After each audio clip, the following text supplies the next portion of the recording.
Name the American general in the Second World War who made 4 combat jumps. Not 2. Not 3. 4. Name the officer who helped define America's airborne doctrine, then went into combat to prove it under fire. Name the general who carried an enlisted man's rifle, who believed officers should go out the airplane door first, and who at 37 years old was commanding one of the Army's elite divisions in Europe. Name the man whose unit fought from Sicily to Germany and built one of the hardest reputations of the war. You probably can't. Almost nobody can. Because when people talk about the American Airborne in World War II, they usually talk about Bastogne. They talk about the 101st. They talk about the stories that later became famous enough to enter popular mythology. But that is the thing about memory. Yet memory does not always preserve the fullest record. It preserves the cleanest legend. And buried underneath that selective memory is a harder story. The story of James Morris Gavin, an orphan, a runaway enlisted man, a self-educated officer, a military thinker, a combat leader, the youngest U.S. Army division commander of the war at 37, a man remembered by the Army in West Point as a pioneer of airborne doctrine, a commander of the 505th Parachute Infantry Regiment and then the 82nd Airborne Division, and later as a senior Army reformer who resigned on principle rather than support policies he believed were wrong. And that matters, because this is not only the story of a brave general. World War II produced many brave generals. This is the story of a rarer kind of leader, the kind who could think faster than the institution around him, who could impose standards without relying on empty theatrics, and who could ask men to do the impossible because he had already shown he was willing to do it first. The same modern Army sources that commemorate Gavin today still emphasize those qualities: innovation, presence, airborne leadership, and a career shaped by unusual moral seriousness. What makes the omission so strange is that Gavin checks almost every box modern audiences usually admire. He was young enough to seem improbable, disciplined enough to seem dangerous, and visible enough in combat to seem almost reckless. He was not a rear area legend polished entirely in memoir. He was not famous because he had found a camera. He became known because, again and again, he put himself where the fight was hardest and where the burden of leadership was least abstract. Maybe that is part of why he faded in popular memory. He does not fit neatly into a single sentimental frame. He was heroic, but not simple. Admired, but not beyond criticism. A combat general, but also an intellectual. An elite commander, but one whose deepest contribution was as much about standards and doctrine as battlefield drama. That kind of figure is harder for popular culture to package. But it is exactly the kind of figure history should care about. Because from a nameless beginning in New York to the command of one of the most feared formations in Europe, James Gavin built more than a military career. He built a model of leadership, and once you see it clearly, it becomes hard to ignore what history has flattened. This is the story of the 37-year-old who made the 82nd Airborne feared across Europe. James Maurice Gavin did not come from the kind of background that usually produces famous generals. He was born in Brooklyn on March 22, 1907. His early life began in instability. West Point's memorial record states that he was orphaned, adopted, and raised in a Pennsylvania coal town before enlisting in the Army as a teenager. That simple description hides a great deal of hardship. Pennsylvania anthracite country was not a place that encouraged romantic expectations. It was hard country, industrial country, a world shaped by labor, exhaustion, family pressure, and narrow futures. For many boys there, adulthood came already assigned. They would work where other men worked, and they would endure what other men endured. They would go underground because that was where life in that place led. Gavin did not want that life. That is one of the first important things to understand about him. Before there was airborne doctrine, before Sicily, before Normandy, before Market Garden, there was already a refusal in him. He was not merely ambitious. He was trying to escape a future that felt like entrapment. He worked young. He read when he could. He educated himself in fragments because he did not yet belong to any institution that would do it for him. And that kind of beginning matters, because men raised inside certainty often inherit confidence before they deserve it. Men raised inside instability learn something else. They learn to improvise identity. They learn that waiting for ideal conditions is usually just another way of surrendering. They learn that if a life is going to change, they may have to be the one to change it. On his 17th birthday in 1924, Gavin left home and went to New York to enlist. West Point's record notes that he entered the Army at 16 to escape the harshness of his early life and later fought his way, through study and ability, toward the military academy. That choice can be described as teenage recklessness. In one sense it was. But it was also the first strategic act of his life. He was not simply running away from poverty. He was running toward motion, toward structure, toward a larger world, toward a system that, unlike the mines, might reward talent if talent could be proved. It is tempting, looking backward, as to pretend stories like this were inevitable. They were not. The future commander of the 82nd Airborne could just as easily have vanished into labor and obscurity. The point is not that greatness was visible in childhood. The point is that the first act of command in Gavin's life happened before he ever led another man. He refused the life history had assigned him. That early instability also helps explain something about his emotional style later. He was not known for dramatic self-pity. He did not build his authority around public confession. Men who construct themselves through hardship often become disciplined in what they reveal. They do not dwell on wounds because they had to continue moving before anyone cared. In Gavin's case, the result was a style of command that was intense without being sentimental. Yet he did not seem to require applause in order to believe in himself. He had built himself too early and too painfully for that. And that matters, because the best military leaders are not shaped only by doctrine. They are shaped by their relationship to uncertainty. Gavin's first uncertainty was not tactical. It was personal. He began life without the guarantees of belonging, stability, or obvious future. That kind of beginning can produce bitterness. In him, it appears to have produced severity, self-command, and a permanent intolerance for passivity. He had already learned before adulthood that waiting on circumstance was a bad strategy. So when he later entered battlefields where plans dissolved, units scattered, and outcomes depended on immediate action, he was not meeting uncertainty for the first time. And he was meeting it in another language, and by then he already had an answer. Move, learn, rebuild, continue. Gavin entered the Army as an underage enlisted man in 1924. He did not enter as a finished product. He entered as raw material. That distinction matters because one of the clearest patterns in his life is that every system he joined had to revise its estimate of him upward. He was never the obvious favorite at the door. He became hard to ignore once he was inside. West Point's official memorial record notes that after enlistment he served in Panama, attended preparatory schooling, and gained entry to the academy despite not having completed high school in the usual way. Panama was where the transformation began to accelerate. And Army life gave him what coal country could not, a structure inside which effort could compound. Senior soldiers and officers noticed that the young enlisted man had unusual drive. He studied aggressively. He filled educational gaps he should have been able to fill in childhood. He did not treat ignorance as a permanent state. He treated it as a temporary problem. That, too, became a lifelong pattern. Gavin was never content merely to perform the role in front of him. He wanted to understand the deeper logic beneath it. And then came West Point. That mattered for reasons bigger than status. It meant he had already begun the habit that would separate him from more conventional officers. He treated his own deficiencies as temporary and correctable. He did not wait for ideal conditions. He read, he drilled, he studied, he caught up. At West Point, he was not the effortless, aristocratic officer of old military imagination. He was not polished in that inherited way. He was forged. He had not grown up inside the assumptions that made elite institutions feel natural. He had to win his place there intellectually, and that changes how a man later commands. Officers who inherit institutions tend to think inside them. Officers who fought their way in are more likely to examine them.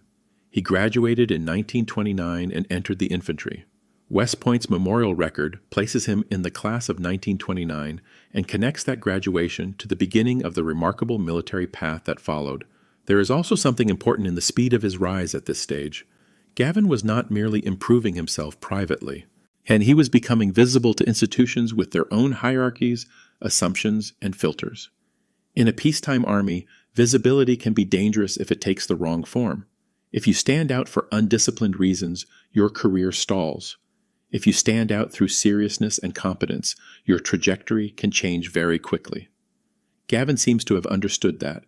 He did not waste energy on the decorative side of military life. He focused on competence, and competence, once observed consistently, has a way of making background matter less. Not disappear, but matter less. That is one of the deepest undercurrents in his story. Again and again, Gavin enters systems from a position that should have limited him: poor childhood, incomplete education, unconventional beginnings, and then forces revision through performance. It not because institutions are naturally fair, they are not, but because under pressure, even imperfect systems sometimes become unable to ignore the person producing the clearest value. That is exactly what would happen later in war. West Point, then, was not just an achievement, it was a rehearsal. It was the first large-scale proof that James Gavin could enter a structure not built for someone like him and still rise inside it by becoming more useful than men who seemed, on paper, better fitted to it. The academy did not create his drive. It refined it. The James Gavin who would later jump into Sicily and Holland was shaped long before he saw combat. What made him exceptional was not only physical courage. Plenty of brave men are intellectually ordinary. Gavin was not. Before the Airborne made him famous, the interwar Army was quietly educating a modern commander. Army and Army University sources connect Gavin to the development of airborne doctrine and place him among the officers who helped the Army think more seriously about mobility, initiative, and the operational possibilities of air-delivered forces. This is where many wartime biographies become thin. They rush through the years before combat as if they are merely waiting rooms for action. In Gavin's case, the pre-war years are part of the explanation. He absorbed ideas from institutions and senior figures associated with George Marshall, Joseph Stilwell, and Leslie McNair. He read deeply, studied changing forms of warfare, and paid close attention to how modern conflict was exposing the weakness of older assumptions. Army historical writing on airborne development places him firmly inside that intellectual transition. German campaigns in the early war changed everything. Mobility, concentration, surprise, and vertical envelopment all took on a new meaning. Gavin paid attention. Where some older officers saw airborne troops as an expensive novelty or an unstable sideshow, he saw a method of changing tempo, a way to seize critical terrain, disrupt enemy balance, and turn confusion into opportunity. That is a different level of thought. He did not merely want to be brave in a new branch. He wanted to understand what the branch could become. And this is where the contrast with ordinary military careers becomes sharp. Many officers climb by proving they can operate inside accepted doctrine. And Gavin was becoming the kind of officer who might help change doctrine itself. That is rare in any army. It is especially rare in peacetime, when institutions often reward tidy conformity more than fertile imagination. What he appears to have grasped before many others was that modern war punished slowness twice. It punished physical slowness on the battlefield, yes, but it also punished conceptual slowness inside institutions. Armies that took too long to revise their assumptions would find themselves outmaneuvered by enemies willing to combine movement, initiative, and shock in ways older doctrine had not prepared them to meet. Gavin's value was that he was trying to think at the speed of the coming war before the United States had fully entered it. That is one reason he is more interesting than the stereotype of the jumping general suggests. That phrase captures the image but hides the preparation. Nicknames often reduce people. In Gavin's case, the dramatic image of the airborne commander can obscure the prior intellectual work that made him worth following in the first place. He was not a stunt-loving officer intoxicated by novelty. He was a serious military mind trying to understand how mobility could reorder decision itself. In practical terms, that meant understanding that the first hours after contact might matter more than the balanced plans that existed before contact. It meant believing commanders needed initiative, not merely instructions. It meant valuing speed of judgment over tidy paperwork, and it meant seeing airborne troops not as exotic specialists, but as one answer to a much broader operational problem: how to seize decisive points fast enough to bend the battle before the enemy recovered his balance. So by the time Gavin approached the airborne, he did not arrive as a thrill seeker. He arrived as a modernizer, and that is why the next phase of his life matters so much. When the airborne was still experimental, James Gavin did not merely volunteer for it. He saw its future before much of the Army did. When Gavin entered the airborne world in 1941, he was stepping into a branch still viewed by many senior officers as risky, uncertain, and perhaps strategically overrated. Dropping soldiers from aircraft into combat carried prestige, but also skepticism. Could lightly equipped men survive in a war of artillery, armor, and rapid counterattack? Could airborne operations be anything more than dramatic gambles? Gavin did not treat those doubts as reasons to stay away. He treated them as problems to solve.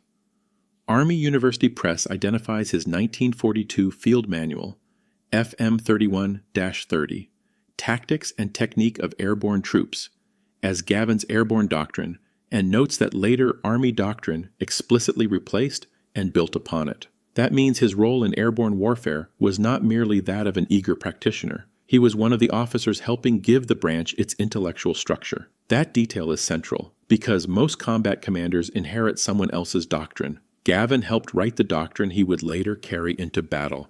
That shifts him from brave officer to architect. He did not merely accept the airborne as it existed. He helped define what it would be.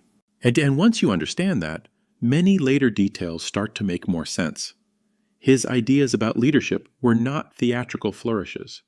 They were part of the operational culture he believed airborne troops required.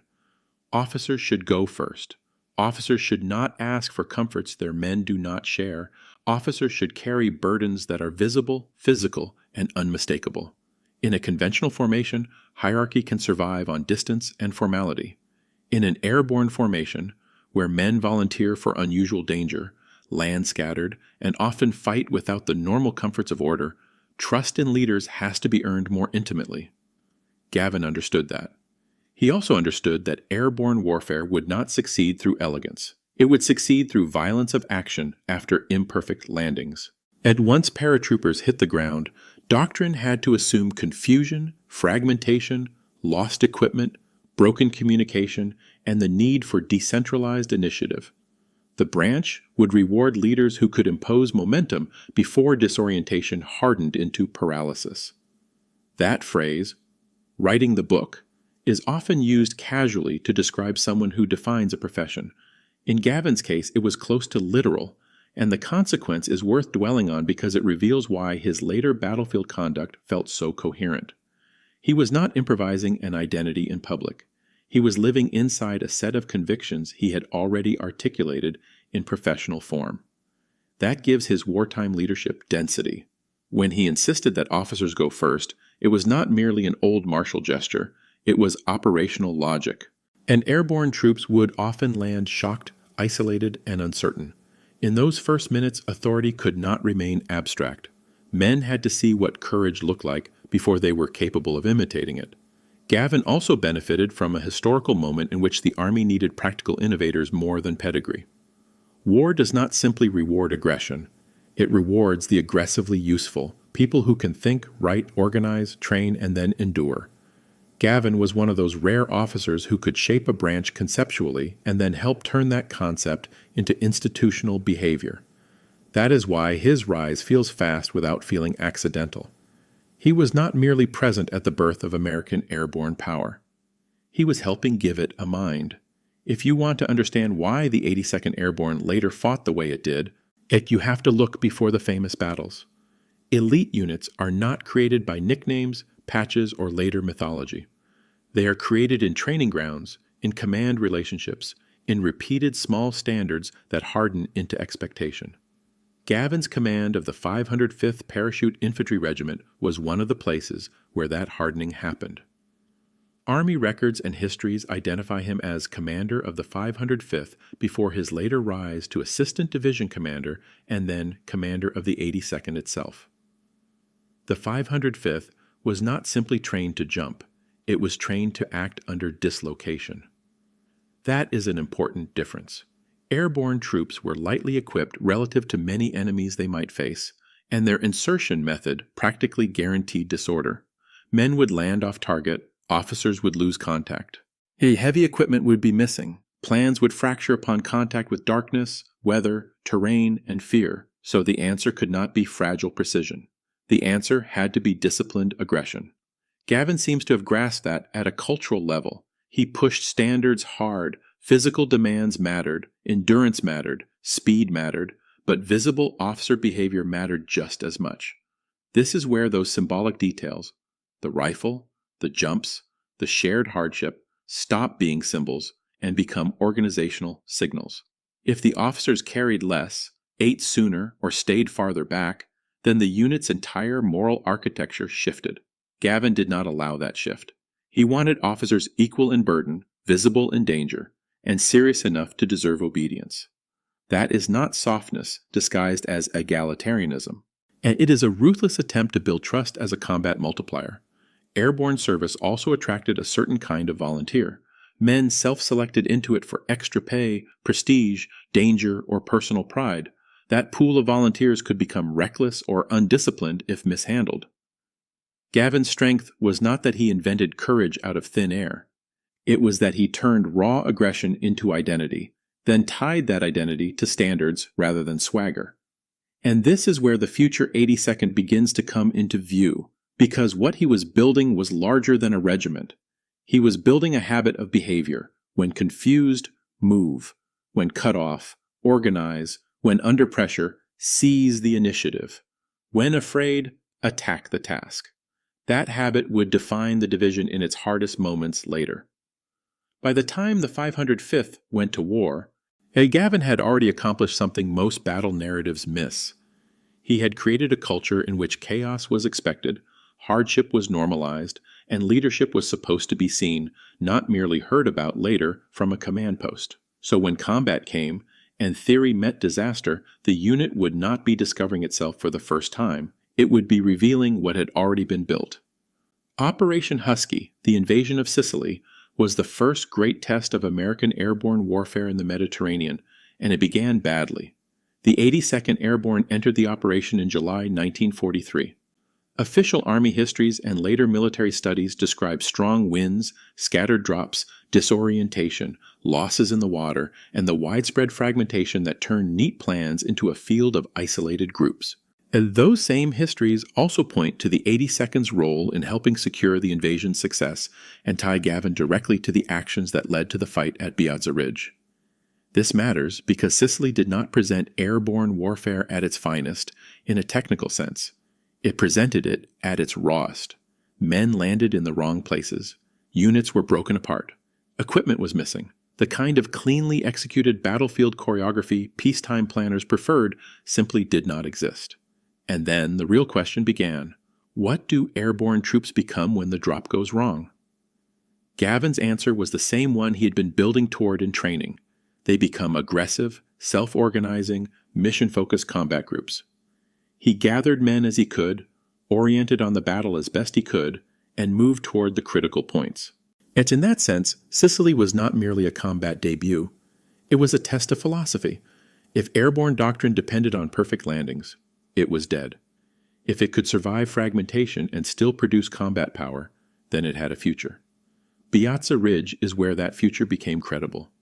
There, Gavin and the mixed force around him faced a dangerous German threat at a critical point in the invasion.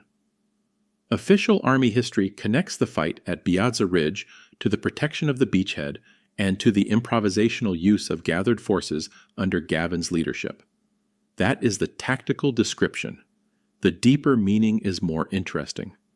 At Piazza Ridge, Gavin's battlefield identity crystallized. Scattered men, imperfect resources, vital ground, no appetite for surrender. This was not the image of a decorative airborne officer. It was the image of a commander who could turn disorder into local coherence fast enough to matter. That capacity is one of the most valuable things a battlefield can reveal, and it is often what separates formations that survive from formations that shape outcomes. Sicily also taught the airborne community hard lessons about pilots, navigation, coordination, and vulnerability. But the campaign did something else. It gave the 82nd its first hard proof that its culture worked. Not beautifully, not cheaply, but decisively enough. Sicily did not prove airborne warfare was elegant. It proved that under leaders like Gavin, it could still be dangerous to the enemy even when nearly everything about the insertion had gone wrong. And once a unit learns that about itself, it becomes harder than before. After Sicily, the airborne did what serious military organizations must do after a chaotic success. It learned. The Salerno operations in September 1943 reflected adaptation, improved control, and a branch becoming more competent under pressure. Army histories summarize the 82nd's role in reinforcing the Salerno beachhead and later assisting in the drive on Naples. That transition matters because it shows Gavin and the airborne leadership were not romantics trapped inside one dramatic debut. They adjusted. They turned costly experience into better execution. That is a mark of institutional maturity. But Normandy is where the 82nd's reputation deepened beyond experiment. On D-Day, the 82nd jumped into a battlefield that again offered darkness, floodwater, confusion, scattered landings, and the constant threat that small failures in local terrain might have strategic consequences. Army scholarship and official histories describe the division's drop dispersion, difficult assembly, and the vicious fighting around key crossings, including La Fière, as central to securing the approaches inland from Utah Beach. Here again, Gavin appears not as a distant planner, but as the kind of commander who moved toward the points of decision. He assembled mixed groups, imposed order where possible, and treated fragmentation as a battlefield condition to be worked through, rather than an excuse for failure. That may sound obvious in narration. In practice, it is rare. Many units broken apart at night remain broken apart longer than their plans can survive. The 82nd, by this stage, had developed a habit of recomposition. Et La Fière gave that a habit a crucible. The fighting there was brutal, confused, and costly. What made it memorable was not just tactical importance, though the crossing mattered enormously. It was what the battle revealed about the airborne culture Gavin had helped build. The 82nd was no longer an idea waiting for confirmation. It had become a battlefield instrument, a formation that could seize, hold, improvise, and absorb punishment without immediately unraveling. This is one of the places where popular memory can mislead. Later culture centered some airborne stories far more than others. But the 82nd had already paid heavily in Italy and Normandy before many viewers today could even tell you what made its record distinct. The division's combat path, Sicily, Salerno, Normandy, the Netherlands, the Ardennes, Germany, was long, as costly and central. Army records summarize that operational span clearly. And that is the key point. By the summer of 1944, the 82nd under leaders like Gavin was not simply proving that airborne troops could exist.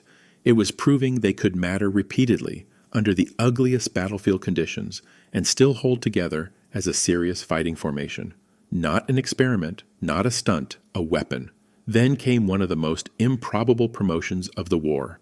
At 37, James Gavin took command of the 82nd Airborne Division. Recent Army material commemorating Gavin still highlights that fact, describing him as the youngest division commander in U.S. Army history at that age, and linking his rise to his pioneering role in airborne doctrine and combat leadership. It is worth stopping on that for a moment. 37. In civilian life, that is not unusually young for responsibility. In the context of World War II divisional command, it was extraordinary. Divisions were huge, complicated instruments. Their commanders had to think in terms of logistics, artillery, timing, reinforcement, terrain, enemy intent, and political consequences. A division commander was not merely a brave man with a larger title. He was expected to coordinate the violent movement of thousands. And now that responsibility belonged to the orphan from Pennsylvania coal country. His age mattered for more than curiosity. It symbolized something real about why he had risen, not through safe bureaucracy, not through polished social ease, but through the fusion of thought and performance. He was intellectually relevant to the new war, and he was operationally credible inside it. And just as important, he did not begin to command like a conventional general simply because he had reached a conventional level. His philosophy stayed the same. Presence mattered, standards mattered, shared risk mattered, speed of judgment mattered. He did not believe command should drift too far from contact. In an airborne formation especially, distance could cost not only awareness but moral authority. That did not make him infallible. It made the next chapter more serious. Because once Gavin had the full division, the stakes changed. It was one thing to lead courageously in fragments. It was another to bear full responsibility for a divisional mission inside one of the most ambitious and controversial operations of the entire war. And that is where his story becomes even more interesting. And because greatness gets clearer when command becomes harder, Operation Market Garden has a way of flattening everyone inside it. The scale of the plan, the audacity, the failure, the British tragedy at Arnhem, all of it is so dramatic that many of the internal command dilemmas disappear beneath the larger legend. For Gavin and the 82nd, that is unfortunate, because Market Garden is one of the most revealing episodes of his entire career. The 82nd's mission was complex: seize key bridges, secure dominant terrain, protect drop zones, and keep open the path for the ground advance. Military studies of the operation note both the enormous difficulty of the mission and the tension between immediate bridge seizure and the need to secure the Grosbeak Heights and reinforcement areas. And this is where hero worship becomes intellectually lazy. Because the hard question is not whether Gavin was brave. He was. The hard question is whether he judged the competing priorities correctly. Critics have long focused on Nijmegen. The argument is straightforward. The bridge there was crucial. The delay in taking it cost time, and time was the one thing the entire operation could least afford to lose. There is force in that criticism. Once hours slip away in an overextended operation, they do not return. But the defense of Gavin's judgment is also serious. The Grosbeak Heights were not decorative terrain. They dominated the area. The drop zones had to be secured if reinforcements and supplies were to arrive. And a division commander does not get to treat his rear as irrelevant simply because posterity prefers the bridge footage. If those zones were compromised, the 82nd itself could be crippled. That is what makes the controversy meaningful. It is not a case of obvious stupidity later cleaned up by biography. It is a case of command under uncertainty. Gavin made choices inside incomplete information and real competing threats. Some historians and soldiers have judged the balance imperfect. That criticism should not be hidden. It is part of the truth of command. And then came the wall crossing. If the operations planning exposed its flaws, the crossing exposed the courage demanded to keep it alive. American paratroopers crossing the Wall River in broad daylight in flimsy boats under direct fire has rightly become one of the most cinematic actions of the war. Army studies and military histories continue to treat it as a defining feat of battlefield audacity within the campaign. It is hard even now to describe that action without feeling the sheer violence of it. Men crowded into exposed craft, paddling toward machine guns and artillery, some using rifle butts when paddles ran short, watching the water become a kill zone and continuing anyway. Courage in battle is often romanticized into abstraction. This was not abstract. It was cold, wet, immediate, and appalling. That sequence also says something larger about Gavin's division. The 82nd could question, suffer, adapt, and still produce terrifying offensive action on demand. And that is not the mark of a one-note unit. It is the mark of a deeply rooted fighting culture. Market Garden, then, does not diminish Gavin because he made no mistakes. It deepens him because it shows what divisional command really is. It is choosing under pressure. It is being criticized later by people who know the outcome but not the texture of the decision. It is carrying the burden of a flawed plan without the luxury of perfect options. And in Gavin's case, it was doing all of that while still insisting on leadership by presence rather than by theatrical distance. That is what makes the episode powerful. It is not a clean, heroic chapter. It is a real one. Popular memory made Bastogne the airborne shorthand for the Battle of the Bulge. That makes sense. Bastogne deserves its place. But it can also distort the larger picture. While public imagination fixed on one pocket, the 82nd Airborne was fighting on the northern shoulder of the German offensive in equally miserable and strategically vital conditions. Army histories place Gavin at the beginning of the Bulge fighting in a high command role within the airborne corps structure, while the 82nd itself helped block major German momentum in the Ardennes. The conditions were savage: cold, exhaustion, rapid redeployment, inadequate winter preparation, pressure from German armor, and the grinding strain of combat layered on top of the division's already long record. By this point, the 82nd was no longer a fresh elite formation proving itself. It was a veteran division carrying the accumulation of campaigns behind it, and that is exactly why the Bulge is so revealing. A less serious unit might have defined itself by one dramatic identity and then broken when forced into another kind of war, but the Bulge demanded something beyond airborne glamour. It demanded endurance, defensive hardness, conventional battlefield competence under winter conditions that brutalize body and morale alike. Gavin's leadership in this phase is often remembered through presence. He moved among positions. He remained visible. He did not command suffering from a comfortable remove. That consistency matters. A leader earns a reputation in one campaign. He proves its depth by maintaining it in a different one. The Bulge was not about dramatic parachute mythology. It was about whether the 82nd could remain first-rate when the war became frozen attrition. It did. This is also where honesty requires a note of criticism. And discussions of the attached 551st Parachute Infantry Battalion and the severe losses it suffered remind us that hard commanders can be judged hard in return. Some later critics have argued that Gavin's handling of parts of the battle deserves tougher scrutiny. Whether one accepts those judgments in full or not, including the controversy, matters.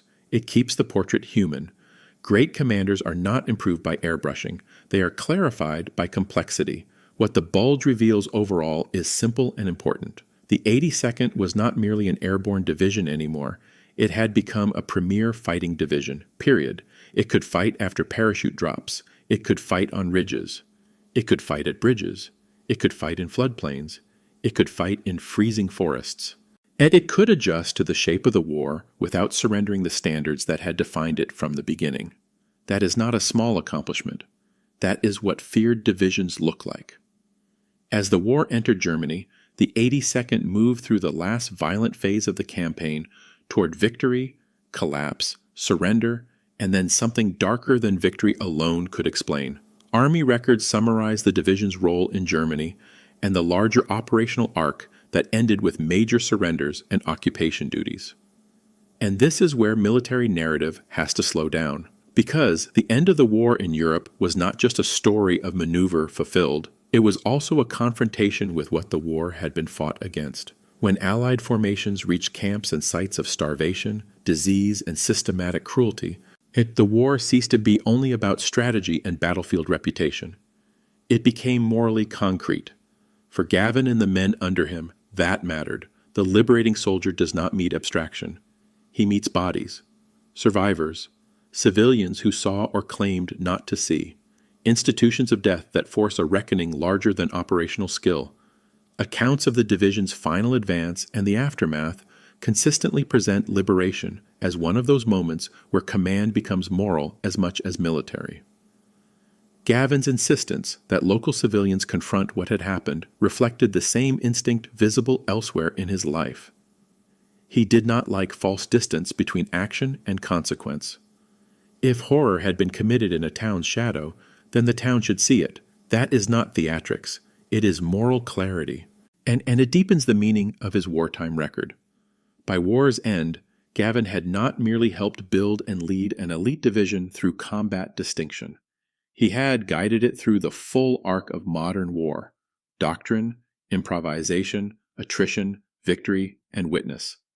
A lesser story would end with surrendered armies and captured bridges. The real story has to include what victory forced men to look at, because only then do we understand that command is not only about movement and fire, it is also about what kind of world you are fighting to restore. Many wartime leaders become smaller after the war, because peace rewards different qualities. Gavin did not become smaller. In some ways, he became more revealing. West Point's memorial record credits him after the war with championing ideas that seemed revolutionary at the time, and including helicopters and satellite-related concepts, and states that in 1958 he resigned rather than continue defending military programs he believed endangered American security. Army historical material also credits him with helping integrate black paratroopers into the 82nd before the broader Army fully completed that transition. That continuity matters. The younger Gavin had refused the mines. The wartime Gavin had refused the idea that officers should be safer than the men they commanded. The older Gavin refused strategic dishonesty. The principle remained remarkably stable across decades. Do not ask others to live under standards you do not believe yourself. His role in the integration of the triple nickels into the 82nd is especially important because it shows he was ahead of the institution in more than tactics. And Army accounts describe his support for bringing the 555th into the 505th structure and identify the move as a pioneering step in the Army's racial integration. That is not incidental to his legacy. It is part of the same broader pattern. Seeing more clearly than the institution around him, then acting before consensus had fully caught up. And yet, despite all of this, James Gavin is not remembered at the level his record might suggest. Why? Partly because public memory likes cleaner legends. It likes stories with one signature battle, one dominant image, one cultural afterlife. Gavin's story is broader and more demanding than that. It includes intellectual work, command controversy, post-war principle, and a refusal to mythologize himself in the simplified way later popular culture often rewards. It is also true that the airborne story in American memory became unevenly branded. Some units and episodes were lifted into iconic narrative. Others, equally important, were left more dependent on serious readers and military historians. So Gavin was not forgotten because he mattered less. He was forgotten because memory is selective. And selective memory is not the same thing as history. So what did James Gavin actually prove? He proved that elite units are not built on slogans. They are built on standards that leaders visibly share. He proved that doctrine matters most when the men who write it are willing to test it under the same fire they ask others to endure. He proved that battlefield presence is not enough by itself, but when joined to competence, and it creates a kind of loyalty ordinary hierarchy cannot manufacture. He proved that principle matters most when it becomes expensive, when it costs comfort, promotion, or reputation. And he proved that institutions are often slow to recognize the kind of person they need most until crisis forces the issue. His record, from orphanage to West Point, from airborne doctrine to Sicily, Normandy, the Netherlands, the Ardennes, Germany, post-war reform and resignation on principle, is documented across Army and West Point sources even if it remains underrepresented in popular culture. This is why Gavin matters beyond military history. He is not interesting only because he was brave. Many brave men vanish. He is interesting because his life forms a pattern. Hardship did not make him sentimental, it made him exacting. Education did not make him detached, it made him more dangerous. Rank did not make him distant, it made him more responsible. Success did not make him obedient to bad ideas. It made him less willing to pretend. And maybe that is why he feels so modern.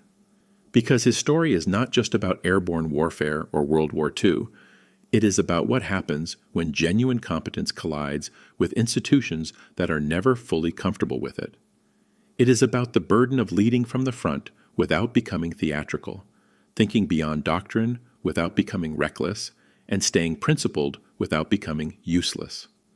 History remembers many uniforms. It remembers fewer characters. James Gavin was one of them, the orphan boy who refused the life prepared for him, the officer who studied before he commanded, the general who went first, the man who helped make the 82nd Airborne feared across Europe. And perhaps the final reason to remember him is the simplest one. He did not merely ask men to follow him into danger. He built the kind of life that made following him make sense.